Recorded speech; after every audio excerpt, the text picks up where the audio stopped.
Hello, I'm Mike Bain from Christian Voice New Zealand. Last year, before the election, we voiced our concern about the way the country was heading. We did this in a series of virtual town hall meetings.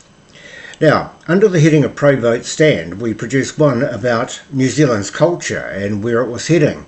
We had a look at where we'd come from, where we are today, and where we're unfortunately heading to. Now, nothing has changed with a change of management in our government. We're still heading in that direction. Sadly, the comments I made last year still apply today. So today we're sharing those comments with you in a replay of our September meeting. As always, we encourage you to either share the message or leave your comments. A town hall meeting is usually called when there is an issue which affects an entire community and needs to be discussed. That issue is the continuing decline of our nation. Thanks for joining us, for this is our final town hall meeting as we discuss the matters under the headings of Pray, Vote, Stand. Here's Mike Bain. Last month in our town hall meeting, I made the statement we should ask ourselves what sort of country we want to be. Hello and welcome. I'm Mike Bain from Christian Voice New Zealand. And thanks for joining us for our last town hall meeting before what is being called the most important election in our time. It's rather interesting they've called it that. The media have called it that. In fact, if you go back 3 years and 6 years and 9 years, you'll probably hear that they've called every election the same thing. But anyway, as we incorporate our themes of Pray, Vote, Stand, as we've looked at the state of this nation in previous meetings, today I want to look at 3 questions about New Zealand. What sort of country we were, what sort of country we've become, and what sort of country we ought to be. Hopefully by the end of this meeting we'll all agree with each other, and if we don't, well, I'm sure you'll ponder the thoughts expressed, and I welcome any thoughts, good or bad. I'm sure you'll leave them in the comments section. But what sort of country were we? It's always been fashionable to look at the past and the reason why many people look in the rear vision mirror, and that is to see how far they've become. What sort of country could we have been, is the question. Jacinda Ardern talked about being aspirational, and I think there's a great place to start. A new colony in the British Empire, it was looking to aspire into a nation built on things like Christian values and principles. The underlying foundational principles, well, they're a bit vague, obscure to say the least. But it's believed, though, by scholars that they would have included relevant statutes based on things like the 1297 Magna Carta, the 1688 Bill of Rights, the Act of Settlement from back in 1700, which would have regulated succession to the throne, among other matters. As well, of course, there was the Treaty of Waitangi in 1840. But the underlying principle was one of democracy, where the monarch of the day, in this case it was Queen Victoria, today it's King Charles, where he or she is represented by the Governor-General, whose decisions are upheld by acting members of the Crown, such as the judiciary. But it was the place of Parliament where the power of the country was to sit, and where decisions would be made for the country and by a majority of consensus from parliamentarians would then be signed off by the monarch's representative, the Governor-General.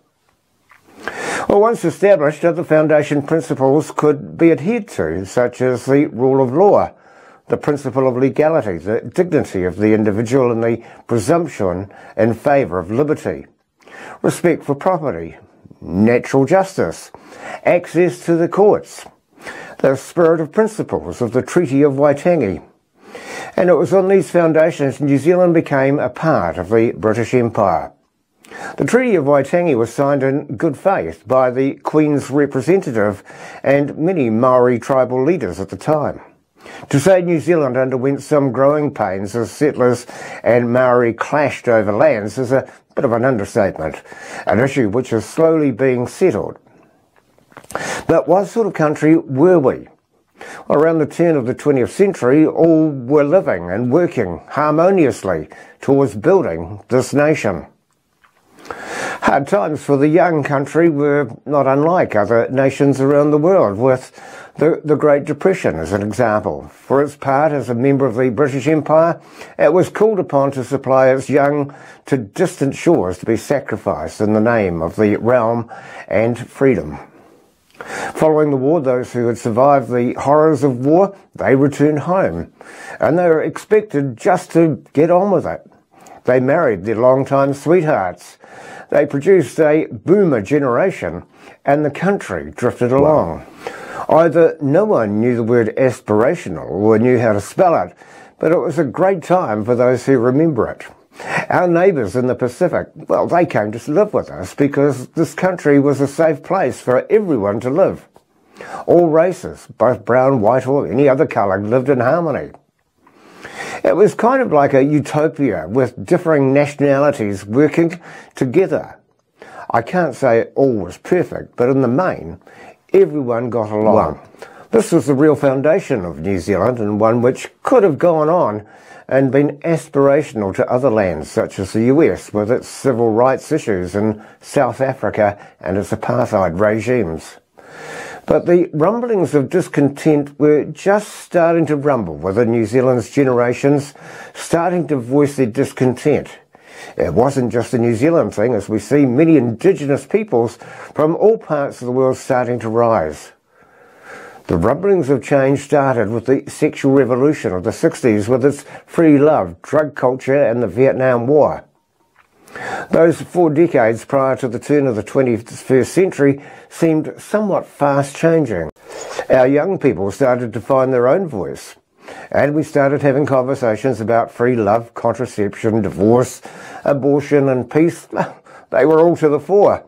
In the latter part of the century, we saw the start of the technical revolution, and the voice of the younger get louder each day. Those voices were joined by a plethora of others, such as the gay rights, women's rights, and everyone else who thought that they had some sort of right as well. But the problem with all those voices was it just became a bit of a babble, so much so everybody appeared discontented. By the end of the 20th century, the Y2K bug was the least of our issues. New Zealand had changed, and so had its sense of morality, integrity and value. And this really does bring us up to about the turn of the 21st century and the birth of the country we'd become. We started to see people no longer accepting what had gone before. We started to have a culture of blame. It was like a cancer spreading across the land. Everyone started to exert their own rights, and yesterday's agreements started to look a little bit shonky amongst the growing generations, to the stage where discontent was found everywhere. Instead of a society built on Christian principles, one of which was love your neighbour as yourself, become one of where everyone started to love themselves and want what they thought was rightfully theirs. Well, everything was wrong in this country where brother began arguing about and exerting their rights against each other. It was where they chased God and common sense from the public square, out of Parliament, out of education, and dare I say it, off the marae and homes. Any aspirations our forefathers had that we would become a land where everyone was welcome, a land where we would live in peace with each other, was shattered. It's about here I want to touch on the Treaty of Waitangi. Like many, I'm not an expert on the subject, but in 1840, after the signing of the Treaty of Waitangi, it was recorded there was a loud hurrah and a declaration made, we're all one people, a sentiment that lasted well over a century. But in 1975, the Treaty of Waitangi Act was passed by Parliament and altered again and again just a decade later. Amendments were made to right the wrongs of the past, and so they should. I don't think anyone in this country would disagree that Maori may have been shafted at their time. But this appears to be not enough amongst some members of Maoridom, and the cracks in the cultural peace and harmony started to appear. Which brings us to our lowest point in history thus far. In 2017, democracy changed when New Zealand underwent its first political coup, where the majority party with the most votes were unable to continue to rule. We all remember Winston Peters wouldn't allow National to take the Treasury bench, and he allied himself to be the kingmaker and hitched his wagon to the Labour Party. The transition from a country which championed democracy was about to change, and we were to become a country which looked the same, felt the same, but there was a differing agenda in the air. We heard the word aspirational and fell in love with a Prime Minister who, as history has recorded, was clearly out of a depth as a leader. Instead of the aspirational goals of Jacinda Ardern, failure was starting to creep.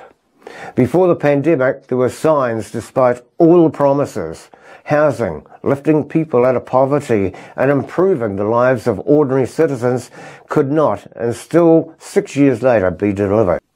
Without a doubt, COVID changed many countries around the world, but here we saw things happen which we would have never accepted in any other time frame.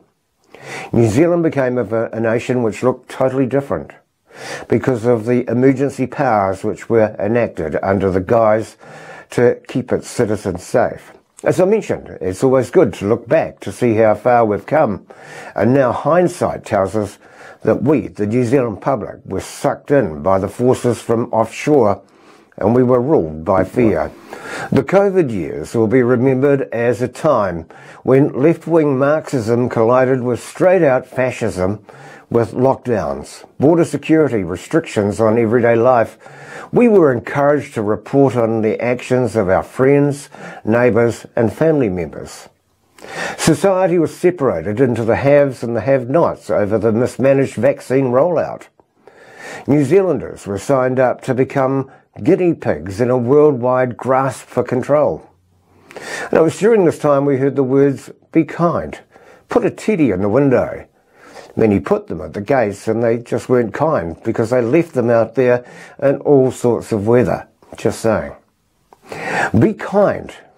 It was a kind of the mantra of the smiling Prime Minister, who was indeed a Marxist, but also a puppet with his strings being pulled by the World Economic Forum and the United Nations. My friends, if you told me back in 2017 we would have censorship across the country with army checkpoints, I would not have believed you. Life after COVID is no better, as the divisions in this country have become worse. From the declaration, we are one people, we definitely are not as one. Although Jacinda Ardern has gone away, her Marxist ideals are still held by the governing party. Smile all you like, Prime Minister Hipkins, but a return to power for your government and what it stands for will see civil war, if not greater civil unrest, as the divisions of the entitled come to the fore. This is the country we are today. A country bent on destroying everything previous generations wanted for us. We're a country with no aspiration because a country divided cannot stand. This is who we are. This is where we are. And all I can say is good luck to those fleeing from this land. I asked at last month's meeting, what sort of country do we want to be in the future? And today I've changed that and I asked, what sort of country should we ought to be? For us to be a great little country at the bottom of the world that we have, we must get along.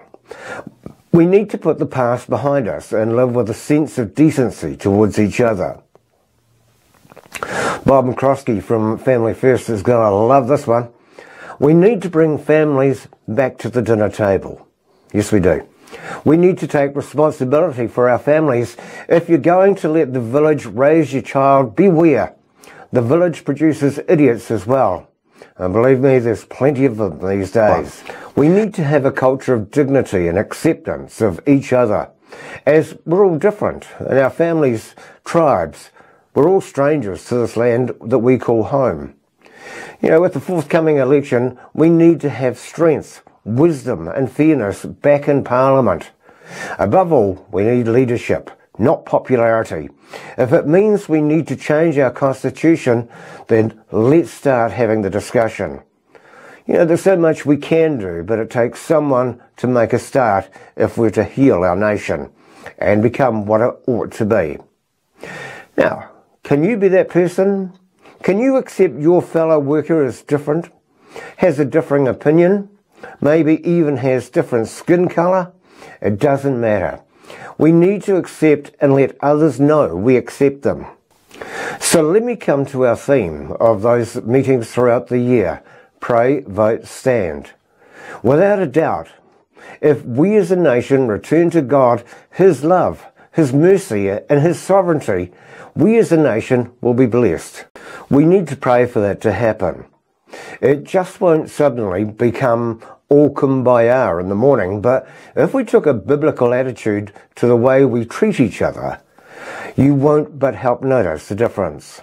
So yes, I ask you, pray for this nation to become what it ought to be. Other ways we can make changes is to ensure who we vote for has the country's best interest at heart. We, all of us, can send a message to our wannabe politicians that we reject the state and culture of this country and encourage them to work towards the goal of being the country we ought to be. Finally, on the word stand, I'm going to make an addendum here and say, stand firm. New Zealand, we have a great country, one with its natural beauty, its climate, its cities, but above all, its people. We need to stand together without entitlement and adopt the old mantra and return to being a great country with its number 8 fencing wire attitude. We need to continually pray for this nation, for each other and ourselves. We need to return to the democracy the way it was intended. One man, one vote. We need to guard against anything else which is going to creep into and change this great country of ours. We need to stand firm on the blessings that God has given us by way of life, family and home. We need to lift our voices as they did after the signing of the Treaty of Waitangi and declare we are one people. That is the type of country we ought to be, and one that would be truly aspirational, would it not?